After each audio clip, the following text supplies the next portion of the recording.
হাসির পরে কান্নায় আছে, দুঃখের পরে শোক।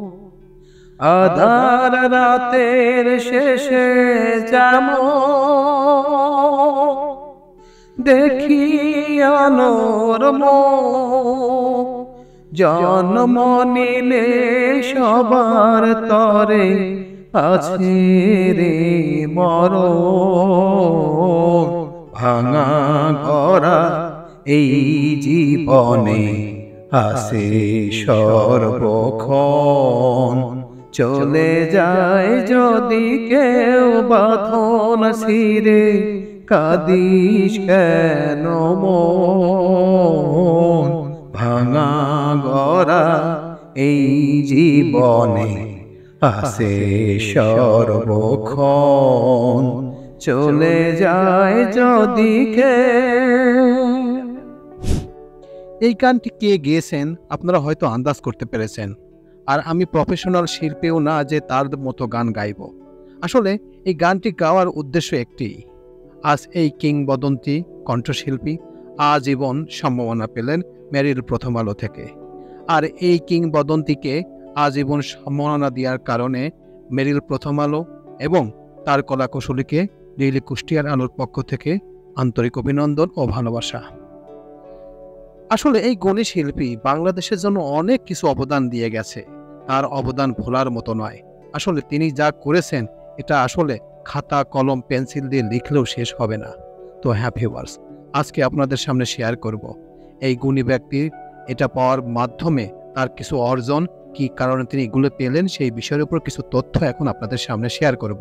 তো চলুন মূল ভিডিওতে চলে যাওয়া যাক।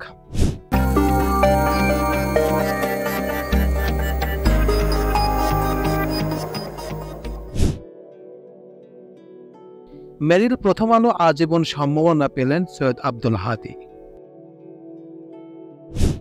2023 সালে মেরিল প্রথম আলো আজীবন সম্মাননা পেলেন কিংবদন্তি সঙ্গীত শিল্পী সৈয়দ আব্দুল হাদী। আজ শুক্রবার সন্ধ্যায় ঢাকা শেরেবাংলা নগরের বঙ্গবন্ধু আন্তর্জাতিক সম্মেলন কেন্দ্র হল অব ফ্রেমে মেরিল প্রথম আলো পুরস্কার 2022-এর 24তম আসরে তার হাতে সম্মাননা তুলে দেওয়া হয়। সৈয়দ আব্দুল হাদীর সম্মাননা ট্রেস্ট চেক তুলে দেন শিল্পী রুনা লায়লা। এ সময় মঞ্চে ছিলেন স্কয়ার টয়্যালিটিস লিমিটেডের ব্যবস্থাপনা পরিচালক অঞ্জন চৌধুরী ও প্রথম আলোর সম্পাদক মতিউর রহমান। কানায় কানায় পরিপূর্ণ মিলনায়তনে সবাই দাঁড়িয়ে সম্মান জানান বরেণ্য এই শিল্পীকে। পুরস্কার প্রাপ্তির পর মাইক্রোফোন হাতে সৈয়দ আব্দুল হাদী বলেন, আমি আনন্দে বাকরুদ্ধ। একটা ভালোবাসার কথা রাখি, কিভাবে প্রকাশ করি?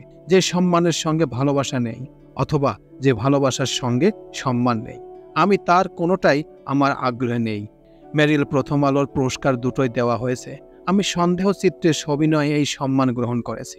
সম্মাননার সঙ্গে প্রাপ্ত 2 লক্ষ টাকা দরিদ্র মেধাবী শিক্ষার্থীদের জন্য পরিচালিত প্রথম আলো ট্রাস্টের তহবিলে দেওয়ার ঘোষণা দেন আব্দুল হাদী। এর আগে সন্ধ্যা 6টায় জমকালো আয়োজন অনুষ্ঠান শুরু হয়। শুরুতে ভারতনাট্যম, কথক ও মণিপুরী নাচ দিয়ে পরিবেশনা শুরু হয়। দেশের শীর্ষস্থানীয় তারকাদের উপস্থিতিতে এই আয়োজন পরিণত হয়েছে মিলন মেলায়।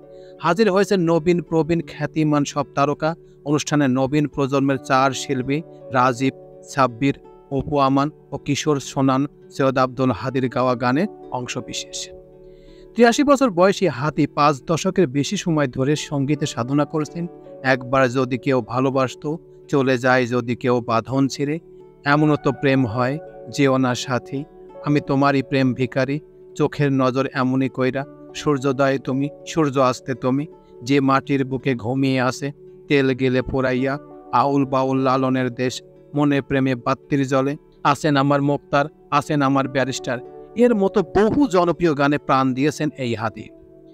সঙ্গীতে বিশেষ অবদানের জন্য 2000 সালে 21 পদক দিয়েছেন বাংলাদেশ সরকার। চলচ্চিত্র গান গেয়ে সেরা গায়ক ক্যাটাগরিতে সৈয়দ আব্দুল হাদী জাতীয় চলচ্চিত্র পুরস্কার পেয়েছেন 5 বার। ঢাকা বিশ্ববিদ্যালয় থেকে বাংলায় স্নাতকোত্তর ডিগ্রি লাভ করেছেন তিনি। পড়াশোনাকালে গানে আবির্ভাব ঘটে তার। 1964 সালে ডাকু বাবু সিনেমায় প্রথমবার একক গানে কণ্ঠ দিয়েছেন আব্দুল হাদী। পাশাপাশি সুরকার, সংগঠক হিসেবে পরিচিতি রয়েছে তার। 1940 সালে 1 জুলাই ব্রাহ্মণবাড়িয়া জেলার কসবা উপজেলার শাহাপুর গ্রামে জন্মগ্রহণ করেন আব্দুল হাদী। বেড়ে উঠেছেন আগরতলা, সিলেটে, ব্রাহ্মণবাড়িয়া, কলকাতায়। শৈশবেই গান শিখেছেন তিনি। তো এই ছিল মোটামুটি আমাদের আজকের প্রতিবেদন। উপরোক্ত প্রতিবেদন থেকে আমার একটা জিনিসই বুঝলাম যে মেরিল প্রথম আলো গুটি পায়ে আজ প্রায় 24 বছর ধরে এই অনুষ্ঠান পরিচালনা করে আসছে এবং প্রতি বছরই একজন করে গুণী ব্যক্তিকে এরকম সম্মাননা দেওয়া হয়। আসলে এরকম গুণী ব্যক্তিকে এইভাবে সম্মাননা দেওয়া খুব কঠিন একটা বিষয়, কিন্তু বাংলাদেশে তো এরকম আরো কত প্রতিষ্ঠান আছে, তারা তো এরকম কাজ করে না, কিন্তু মেরিল প্রথম আলো আজ 24 বছর ধরে এই কাজ করে আসছে। আসলে এই কারণে মেরিল প্রথম আলোকে আমি আমার অন্তরস্থল থেকে আন্তরিক অভিনন্দন ও ভালোবাসা জানাই।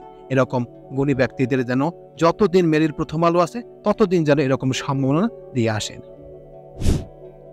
প্রিয় ভিউয়ার্স, আমার এই তথ্য এবং ভিডিওটি যদি আপনাদের কাছে একটুখানি ভালো লেগে থাকে তাহলে অবশ্যই লাইক, কমেন্ট, শেয়ার করবেন এই ভিডিওটি। আর যারা এখন পর্যন্ত আমার এই চ্যানেলটি সাবস্ক্রাইব করেন নাই তারা দ্রুত আমার এই চ্যানেলটি সাবস্ক্রাইব করে রাখবেন। তো আজকে এই পর্যন্তই, সবাইকে ধন্যবাদ জানিয়ে এখানেই শেষ করছি। আল্লাহ হাফেজ।